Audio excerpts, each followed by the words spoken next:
Welcome back, class, to day 2 of the apocalypse. I'm still hanging in there.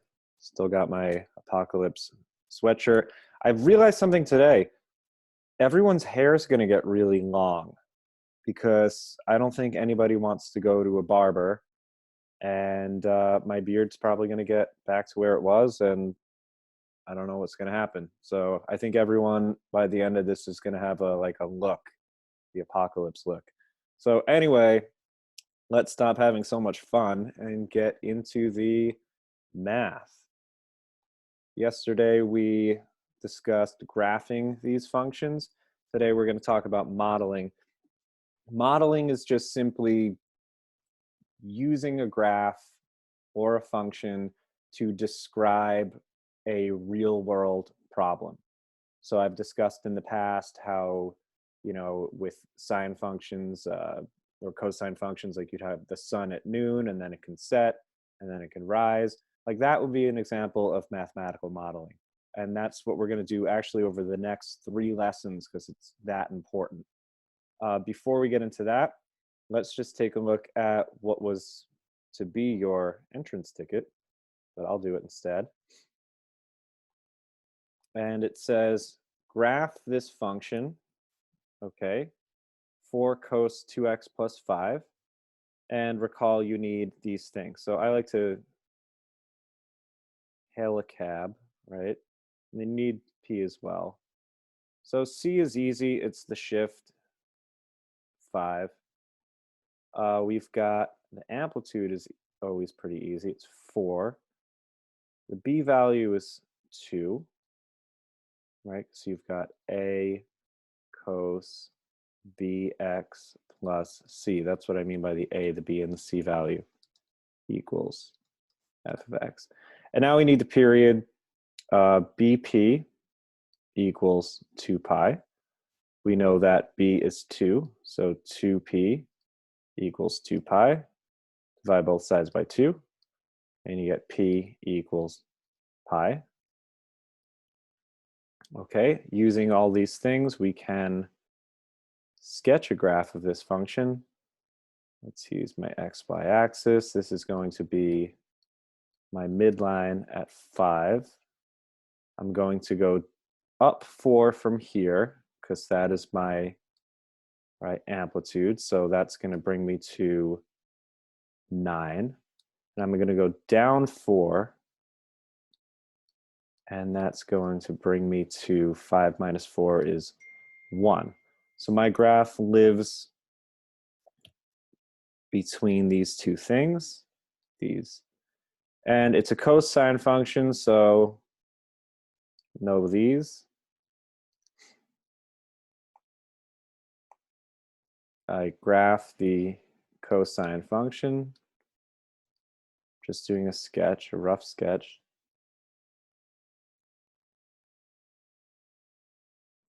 And now it takes a certain amount of time to go from here to here. How much time does that take? Or how many units does that take? It takes pi units. If we did this again, then this point would be at 2 pi units. Okay, and the frequency basically says we can fit 2 of these graphs within 2 pi radians. Notice you have 1, 2. If the frequency was 3, you'd be able to go 1, 2, 3 within 2 pi radians. Okay, moving on.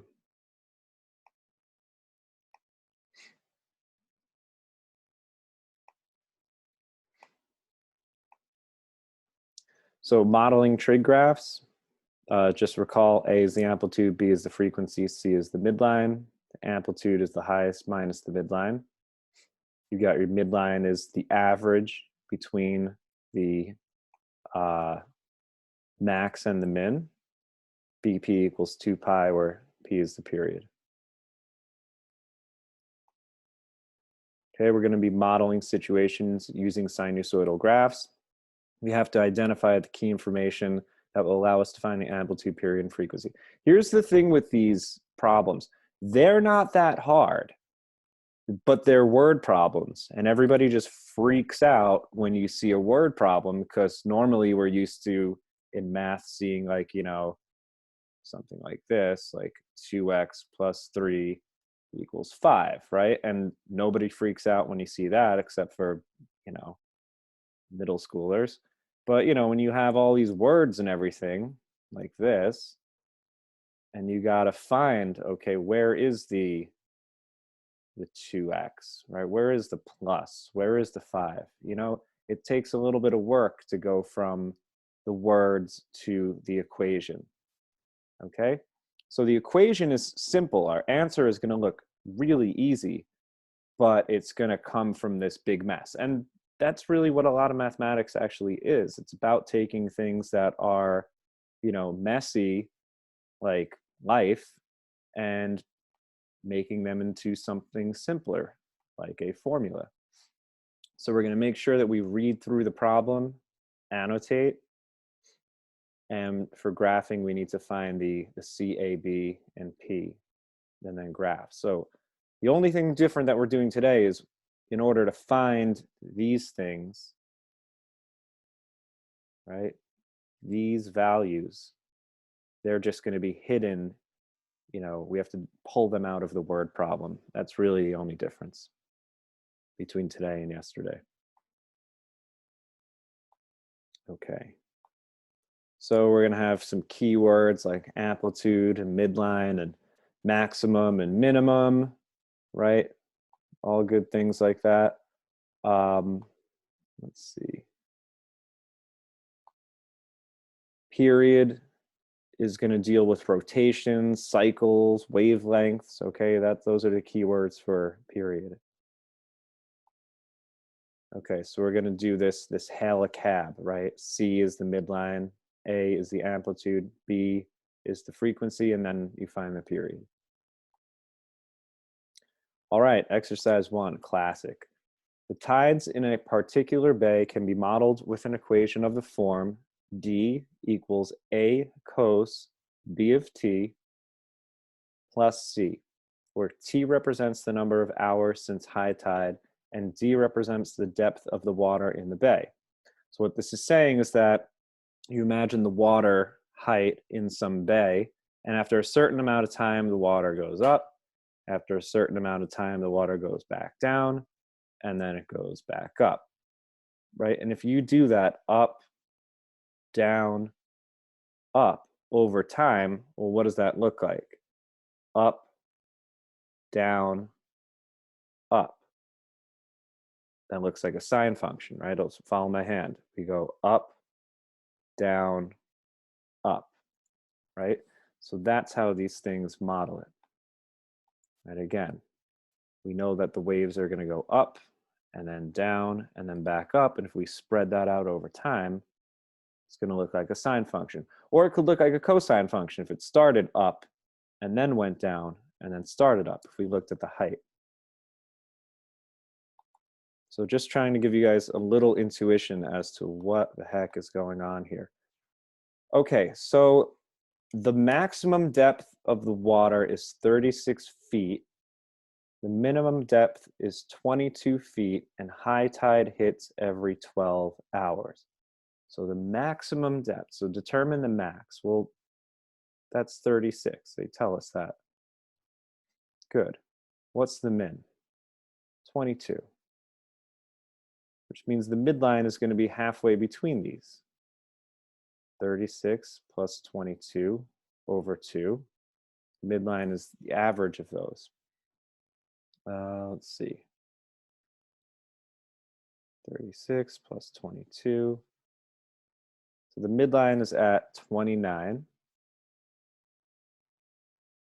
Let's see, the amplitude is going to be the distance between the min and the midline, or the distance between the max and the midline. So 29 to 22 is 7. The frequency in the period. The frequency, it says every 12 hours. So as this goes, right, we're going to have 12 hours, this thing is going to repeat. So the period is actually 12 hours. So we have BP equals 2 pi. We have B times 12 equals 2 pi. Divide by 12. Divide by 12. B equals, well, 2 over 12 simplifies to 1 over 6. Pi over 6. We can write an equation for this guy now. And it is, okay, D equals A, right? A is our amplitude. 7 cos B pi over 6 x plus C, our midline. So we took all that stuff in the problem. This basically, all of this nonsense, all of these words can be broken down and simplified into this one equation. Now we graph it. 29 is our midline. Different color.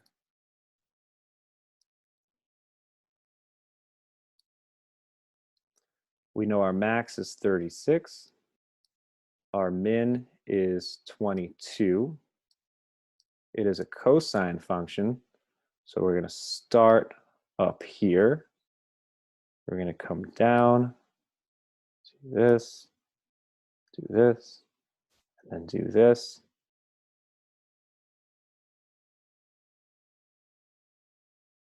Connect.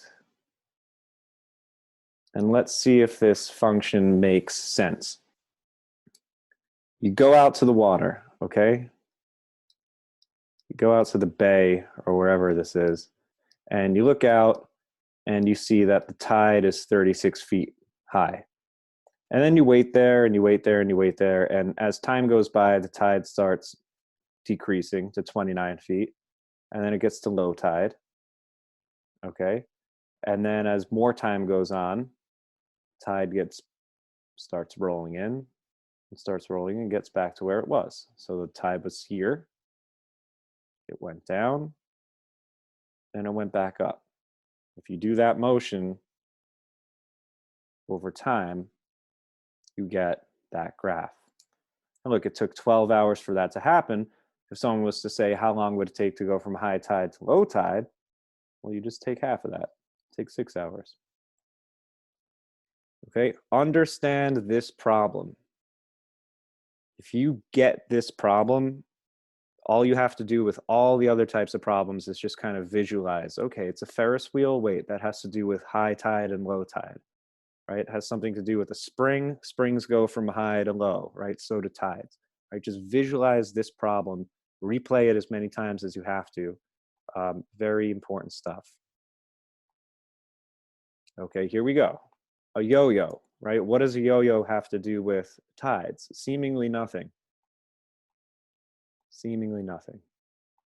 But when we read through, it says the height of a yo-yo above the ground can be modeled using the equation this, where h represents the height of the yo-yo in feet above the ground, and t represents time in seconds since the yo-yo was first dropped from its maximum height.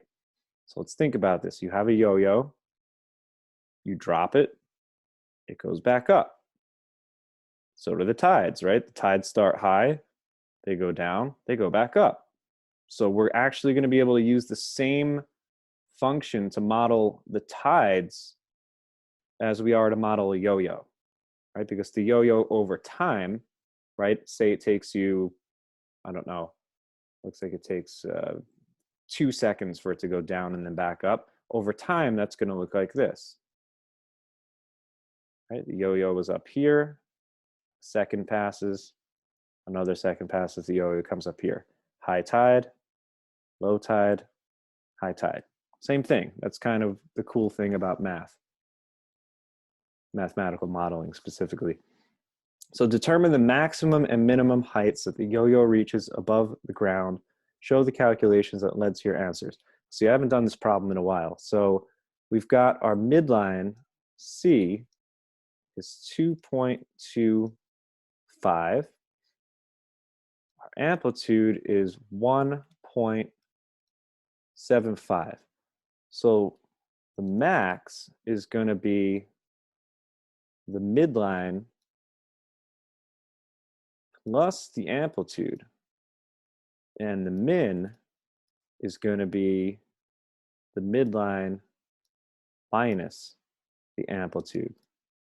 So 2.25 minus 1.75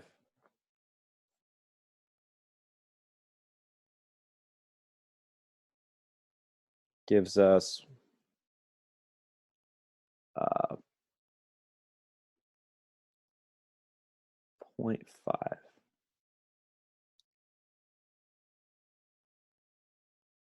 Oh, plus, oops.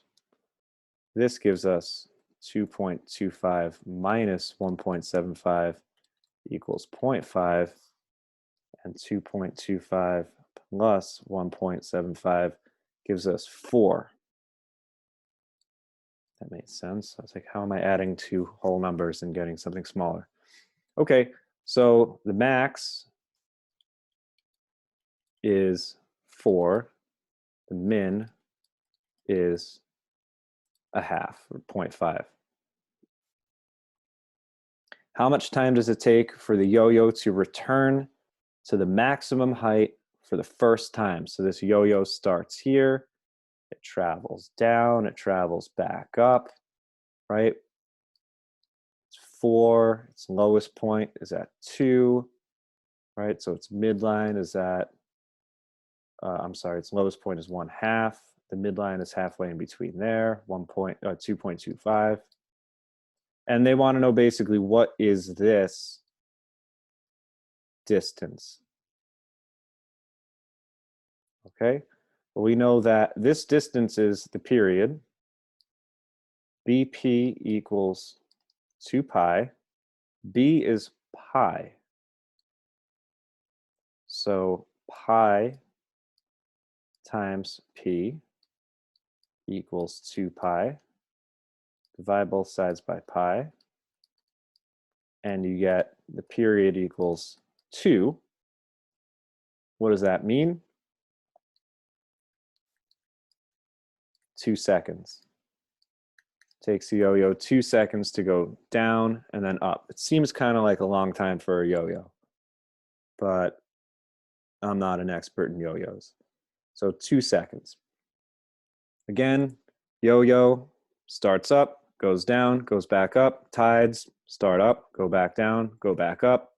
It took the tides 12 hours to do that. It takes the yo-yo 2 seconds. So just the numbers and the scaling are different. Ferris wheel, classic trig problem. We haven't come up with anything original other than a Ferris wheel since I've been in school. Okay, a Ferris wheel is constructed such that a person gets on the wheel at its lowest point 5 feet above the ground and reaches its highest point at 130 feet above the ground. The amount of time it takes to complete one full rotation is equal to 8 minutes. So let's just dissect some of this.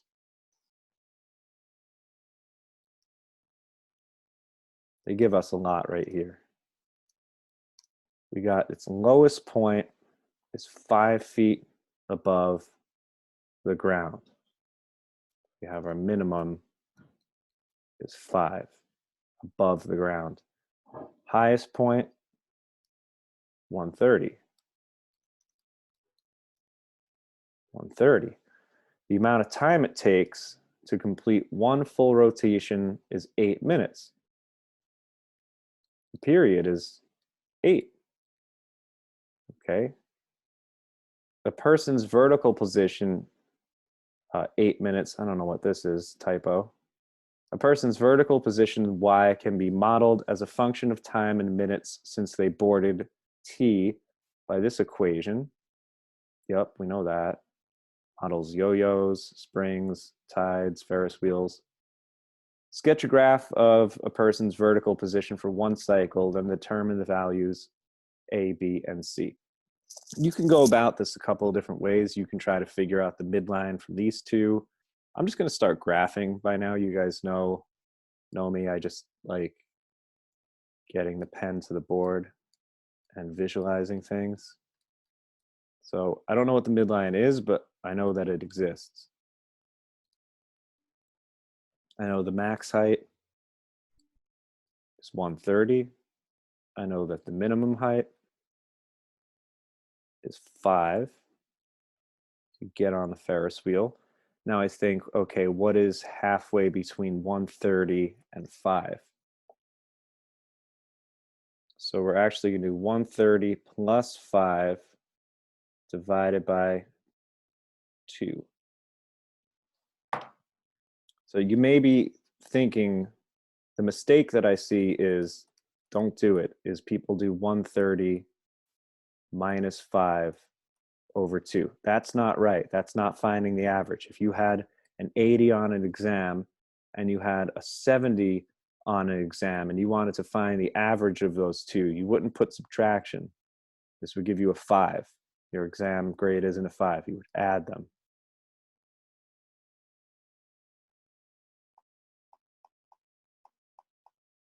Okay, so we're actually going to do 130 plus 5 over 2. And that gives us 135 over 2, or 67.5. Let me double check that math. 67.5. Yep.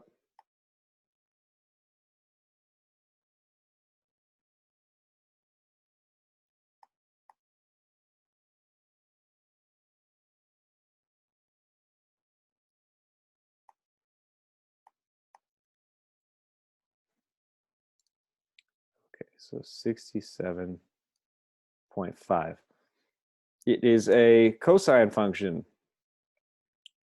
It's not negative, right? So it looks like your classic cosine function. Put all this points through. And then you go up, and we want to know how long does it take to get here. 8 minutes. So you get on the Ferris wheel, go up, come back down. Takes you 8 minutes for that to happen. This is a little silly because you don't get on the Ferris wheel at the top. You get on the Ferris wheel at the bottom. So we could do, follow me on this. What we could do is make this a negative, make the A value negative. What that would do is just flip the function. I know some of you are going to be like, what the hell? Why are you doing this? It's hard enough as it is. But others may see the usefulness of this. So now I'm saying that my A value is just going to be negative. Well, the amplitude's not negative, but this is the amplitude. Okay, so now you get on the Ferris wheel, right? Here's the Ferris wheel. You get on, and it is, you got to assume it's some distance off the ground. It's 5 feet. And then you get on the Ferris wheel, you ride it up, you ride it down, and it takes you 8 minutes for that to happen. We still need the amplitude on this thing. That's 130 minus 67.5. So 62.5 is this distance. And we need the frequency. Bp equals 2 pi. P is 8 equals 2 pi. Divide both sides by 8. B equals 2 pi over 8. Or B equals 1/4 pi, so pi over 4. Reason I'm doing that is we want the function that defines this. It's going to be y equals, I'm going to put a negative here, 62.5. It still would have been correct the other way, but I think that this shape makes more sense for this problem. Cos b is pi over 4. T, our variable, plus c. This, my friends, is the function that models the Ferris wheel. Now, this could have just as easily been, the tide is 67.5 feet up, and it goes up 62 feet and then down 62 feet, and it takes 8 hours to do that, and we'd say that we're starting at low tide.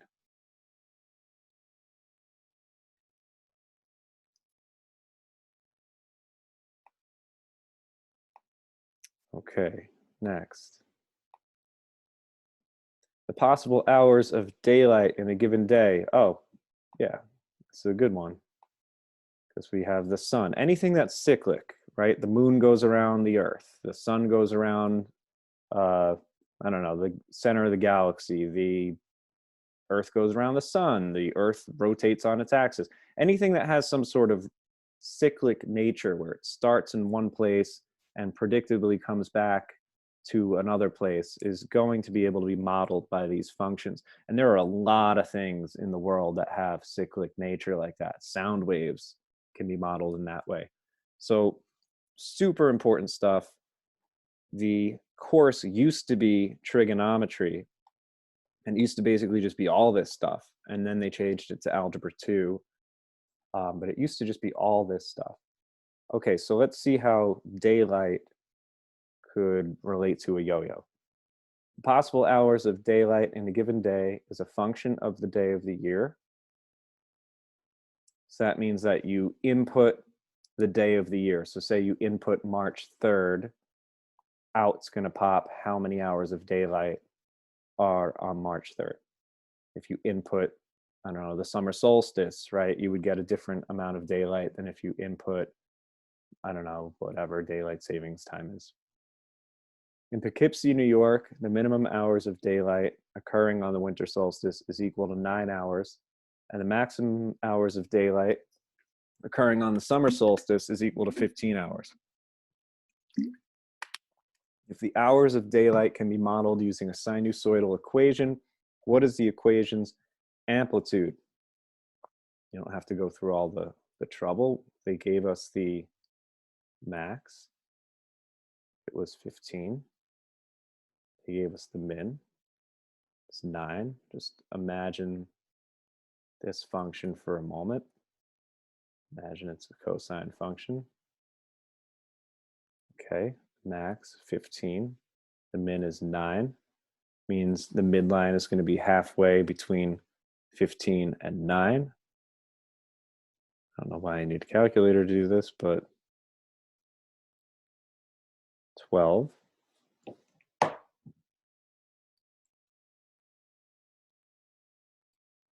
And the distance from 12 to 15 and from 12 to 9, 9, 10, 11, 12, 12, 13, 14, 15 is 3. So our amplitude is 3. We don't have enough information to find the period or the frequency. Yeah, we do, because it's 24 hours. We know that the period is 24 hours. So BP equals 2 pi. B24 equals 2 pi. So B equals 2 pi over 24, which is pi over 12. So we could actually go a bit further than this and write a function. Amplitude 3 cos pi over 12 t. This would model the sunlight.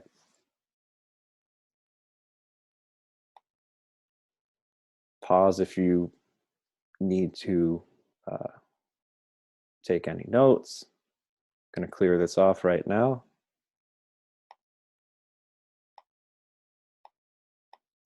Okay. Normally I would ask you guys for a thumbs up, but I'm all alone and nobody is there to give me a thumbs up. So if you get it, cool. If you don't, we're going to check in with each other tomorrow during the live chat. And we're going to do a little practice. You guys are actually going to write down these problems from this worksheet, okay? And let me see. And that will be actually your classwork, what you assign, turn in. What's wrong with me? Okay, Algebra 2. Let me just see what this worksheet looks like.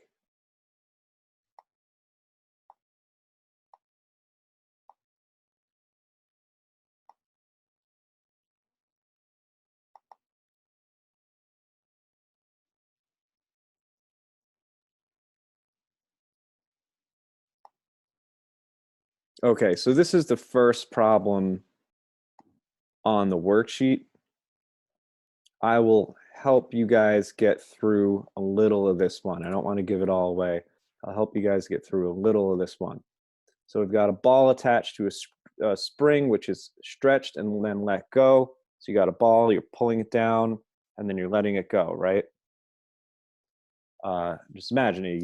You're on the top of a Ferris wheel, and then you go down, and then you go back up, right? The tides are high, then they're low, then they go back up. The sun is high, then the sun goes low, and then the sun comes back up. Well, you could have a ball attached to a spring, and we're going to use the same function. It's pretty amazing, actually. The height of the ball is given by this function, where y is the height above the ground in feet, and t is the number of seconds since the ball was released. Now, what height was the ball released at? I don't know if this makes sense. I think that shouldn't be there. Show the calculation that led to your answer. So what height was the ball released at? So they're saying you have this spring, right, with a ball attached to it. And they're saying that it stretched and then let go. So they're saying that the spring is actually pulled down like this. You feel the tension, right? And then it's let go. So I think they're actually looking for the lowest point is their height. They're looking for the minimum. And if you're looking for the minimum, well, what do we need? We need to know the amplitude, I'm sorry, the midline minus the amplitude, right? Because this function is going to look something like this. It started low, then it's going to spring back up, and it's going to come back down, right? If we know the midline, then we can figure out this distance. This would just be c, okay, minus, I'm sorry, this distance, min. That's not going to be the midline minus the amplitude, sorry.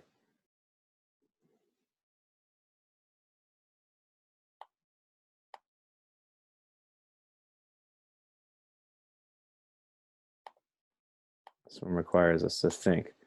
So we've got the midline,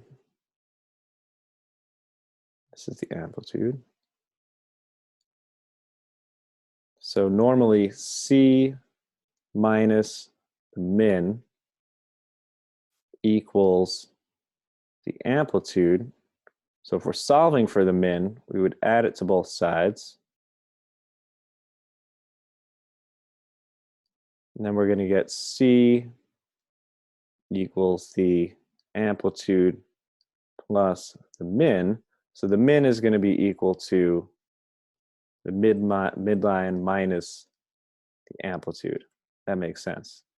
This distance minus this distance is going to give us the amplitude. Well, the midline is 5. The amplitude is 3.5. It's always going to be positive, right? This negative just means that the graph is flipped. So the min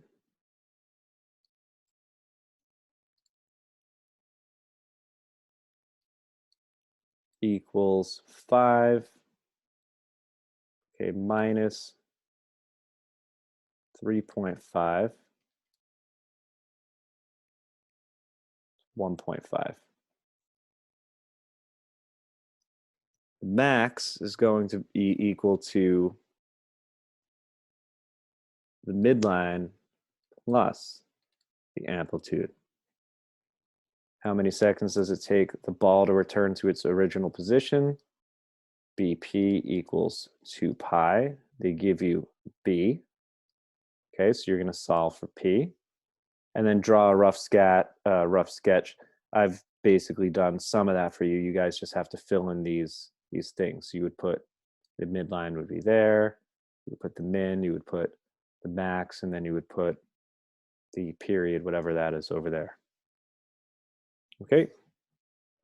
Sorry, it was a little confusing. An athlete was having her blood pressure monitored during a workout.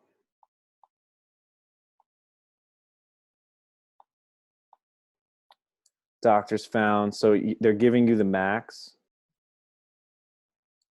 okay? And they're giving you the minimum, 70. This is the period. And they want you to write the function in this form so you can do it, right? Find your min, write your max. Your C value is min plus max over 2. You've got your amplitude is your max minus C value, the midline. And then you've got BP equals 2 pi, and they give you P. So then you just have solved then for A, C, A, and B. You substitute those into this equation. Okay? And Evie is on a swing thinking about trigonometry. No, seriously, they're trying to make a joke. She realizes that her height. Nobody's on a swing thinking about math. The whole reason that you go on a swing is to have fun. So this problem is ridiculous, but still attempt it anyway.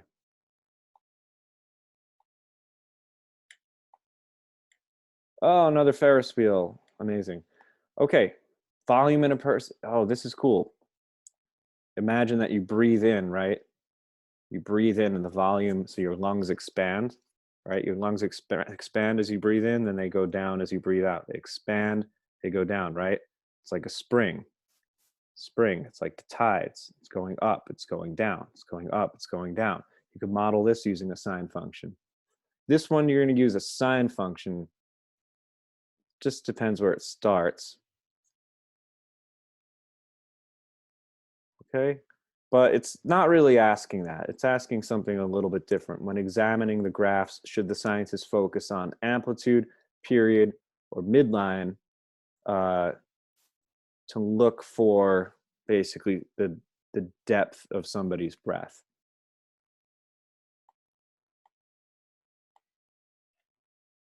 Okay, so I'm going to post these exact problems. Okay, 1, 2, 3, 4, and 5. You guys are going to write those problems down, okay, in your notebook. You take a photo of that. You're going to upload it to Google Classroom, okay? And I will grade those assignments. So there's not going to be, if there's a Delta Math assignment, it's probably just practicing graphing the functions. Nothing going to be crazy. This is the assignment that you guys got to work on. Okay, and follow the instructions on Google Classroom, and I will see you guys. I don't know. I don't think I'll ever see you guys. I'll see you guys the next time we have a webinar meeting, which might be later today or tomorrow. I don't know. I'm recording this in like on Thursday. the 19th. So future you. Okay, anyway, bye.